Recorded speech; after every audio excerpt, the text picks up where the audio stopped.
Hello everyone. Welcome to mProcure. Today we are going to talk about negotiations, which is a basic skill every procurement professional is expected to have. So, what exactly are we going to talk about today, which is going to be different from what you already know? So, we are aiming to talk about different approaches to negotiation and how it's evolved over time with everything changing around us.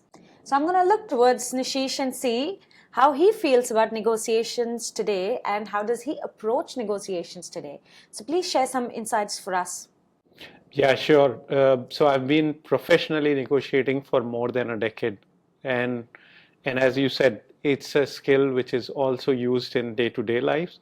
So from what I've seen, is the approach to negotiation has evolved, and in the past, what used to happen was typically a negotiation will be what I call as value claiming, which is one party winning and the other trying to lose. Whereas over a period of time, it has evolved. So it has become a two-step process where the first step, instead of being value claiming, is value creation. And after that is value claiming. And what I mean by value creation is that rather than straight away jumping to split the pie, the parties can try making the pie bigger, which is the value creation process. And then possibly there will be enough that even if they try to split the pie, each of them get more than enough what they were expecting for. That's interesting. Can you share an example with us and elaborate a bit more on this particular value creation element? Yeah, so there's this very simple yet effective example which I always keep sharing. It's about siblings, a sibling which they are planning for a Friday evening, and after a long discussion, they decided on two activities.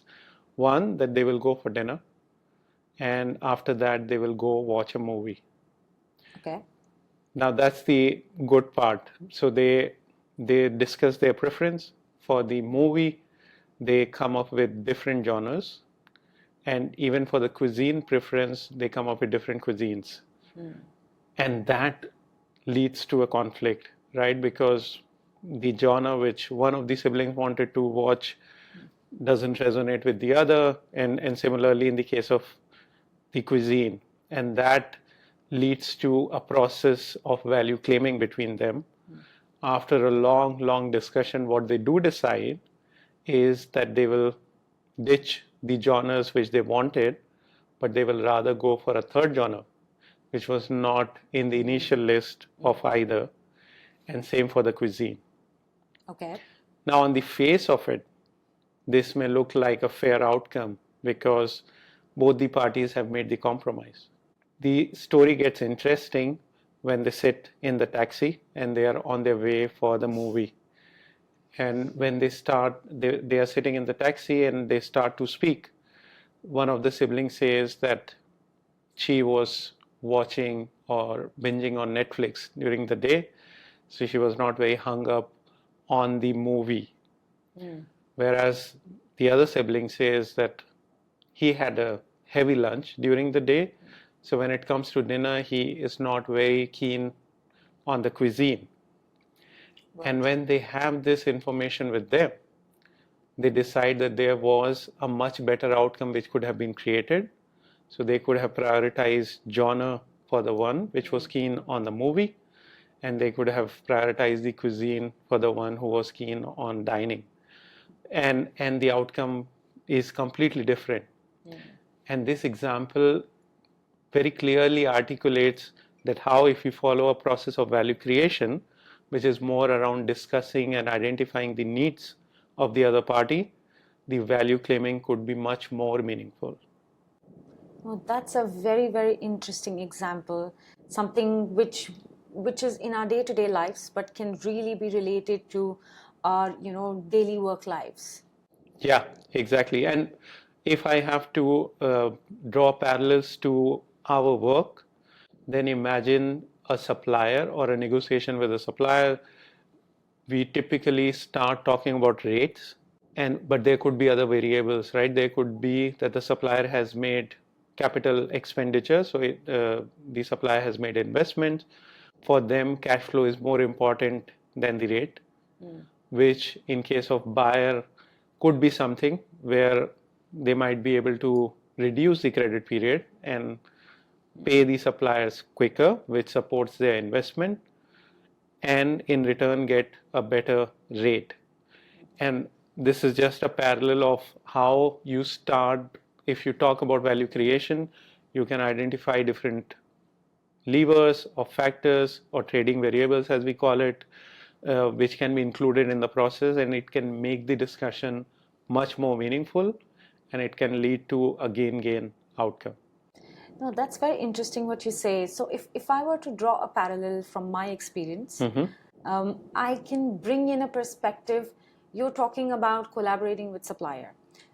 I want to also talk about collaborating with your stakeholders, right? Because when we talk about value generation, we may not know everything that our organizations are willing to put on the table, right? So it's always interesting when you collaborate with your stakeholders, bring them on the table into the negotiation. It can really have wonderful outcomes. You know, in one of my past organizations, this is exactly what we used to do. We had this negotiation plan tool where we used to sit with our stakeholders before sitting on a negotiation table with our suppliers, and we used to sit and discuss the potential BATNA that we could have.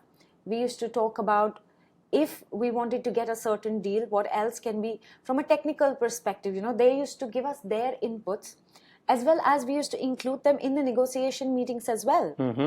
So we used to agree beforehand who's going to play the good cop, who's going to play the bad cop, how are we going to spin this, is this going to be more technical, is this going to be more on the cost element, how can we control the conversation where we are able to get a better outcome. So I think when we take that sort of an approach, we get the buy-in from stakeholders as well. And Yes. when we actually achieve the outcomes and we go to the management and say, well, you know, this is what we've achieved, we already have the stakeholders standing with us. And I think that really portrays a good picture for us as a procurement function, because then we are generating value, not just claiming value like you said. So I think this is from the other side to what you said. It's important to have stakeholders on side, and it's important to have suppliers on side.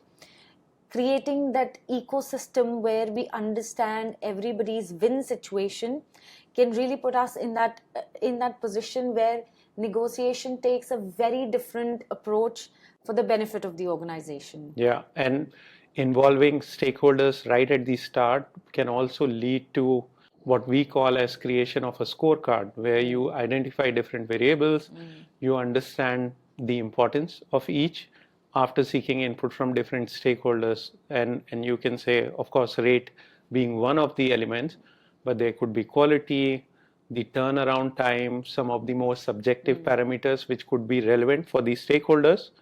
And you can create a scorecard for you to understand before you get into negotiations that which are the variables which are really critical, right? If it's a company which is looking for a more responsive supply chain, the priorities may look completely different.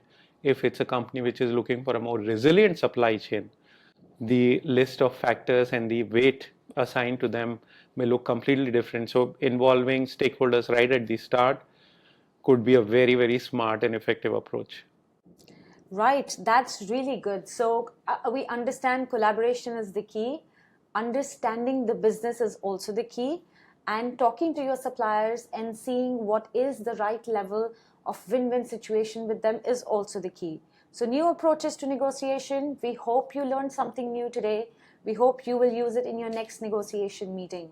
So like, subscribe, and leave us your comment. We are happy to get in touch with you and discuss your comments further with you and see if we can help you out. For now, have a good day. Thank you very much. Bye.